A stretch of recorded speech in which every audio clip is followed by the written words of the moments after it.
ભુજના ભીડ વિસ્તારમાં આવેલ ઘાસચારા માર્કેટ નજીક ગંદકી સામે નાગરિકોનું ઉગ્ર વિરોધ પ્રદર્શન કરવામાં આવ્યું હતું। ગટરમાં ઉતરી નાગરિકોએ કર્યો અનોખો વિરોધ। ભીડ વિસ્તારમાં આવેલા ખુલ્લા નાળામાં ગંદકીના પ્રશ્ને નાગરિકોનું તંત્રને અલ્ટિમેટમ અને સમસ્યાનો ઉકેલ નહીં આવે ત્યાં સુધી ગટરમાં જ બેસી રહેવાની ચીમકી ઉચ્ચારવામાં આવી હતી। છેલ્લા કેટલાય સમયથી યથાવત ગંદકી મુદ્દે જન આંદોલન છેડાયું છે।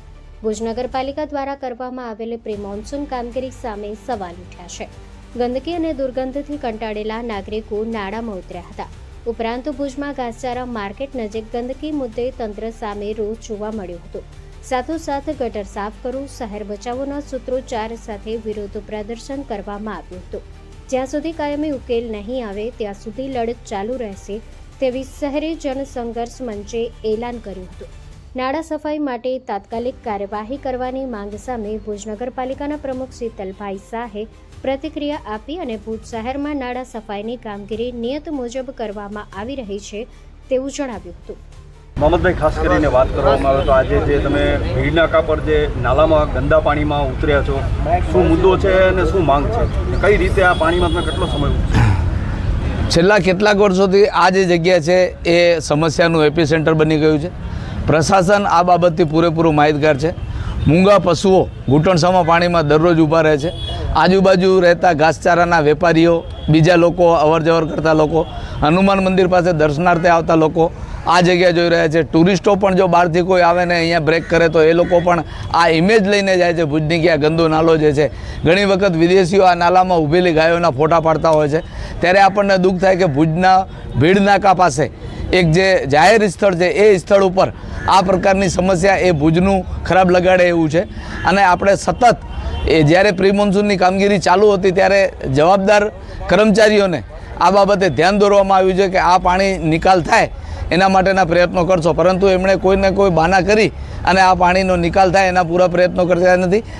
માત્ર થોડાક વરસાદમાં આપ જોઈ રહ્યા છો કે જેટલો પણ કચરો તણાઈને આવ્યો છે તમામ કચરો આ જગ્યાએ બ્રેક થઈ ગયો છે।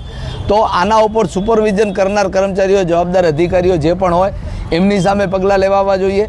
અને અત્યારે જ્યાં સુધી પ્રાંત અધિકારી કે ચીફ ઓફિસર શ્રી કે જેમને 3 દિવસ પહેલાંથી સતત વોટ્સએપ મેસેજમાં તમામ મુદ્દાઓ, તમામ બાબતોથી વાકેફ કરવામાં આવે છે ત્યાં સુધી કે જે રજૂઆત પત્ર છે અમારો એ પણ ગઈકાલે સાંજે હું ઇન્વર્ટ કરાવી આવ્યો છું। ગઈકાલે સાંજે ચીફ ઓફિસર શ્રીને મળવા માટે પ્રયત્ન પણ કર્યા, પણ એ રજામાં હતા એવા સમાચાર મળ્યા। આજે આવી ગયા હોય તો જ્યાં સુધી સ્થાનિક આવીને આ સમસ્યાને હલ કરવાની ખાતરી ના આપે ત્યાં સુધી અમે અહીંયા પાણીમાં બેઠા છીએ।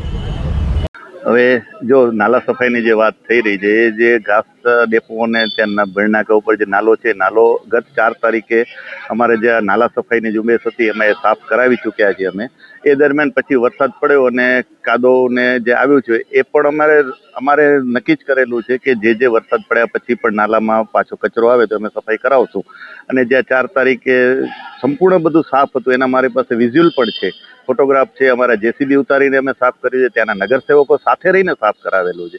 હવે આ જે પણ કેવું છે કે વરસાદ પડ્યા પછી એવું તો છે ને કે યુદ્ધના ધોરણે થઈ જાય અને કામગીરી નાલા સફાઈને જે સોંપેલી છે એમનામાં આપેલું જ છે કે ભાઈ પાછો પણ વરસાદ પડે ને ગારો થાય તો એ સફાઈ કરવાનો છે અને એ રૂટિન મુજબ સફાઈ થવાની જ છે। એમાં ખાસ વાત કરીએ તો આ લોકો ગંદા પાણીમાં ઊભા છે અને જે માંગ કરી રહ્યા છે તેને લઈને હવે એમની માંગ ની ખ્યાલ નથી મને, પણ જનરલી અમારે જે અમારું કામ કરવાનું છે સફાઈનું ને નાલા સફાઈનું એ અમે એમાં અવિરતપણે ચાલુ રાખશું। અને એ અમે જે ટેન્ડર પ્રક્રિયા કરી એમાં પણ કીધેલું હતું કે ભાઈ નાલા સફાઈ ખાલી એકવાર માટે નહીં, જ્યારે જ્યારે વરસાદ પડે બાદમાં નાલા સફાઈ કરવાની જરૂરત પડે ત્યાં નાલા સફાઈ અમે કરાવશું।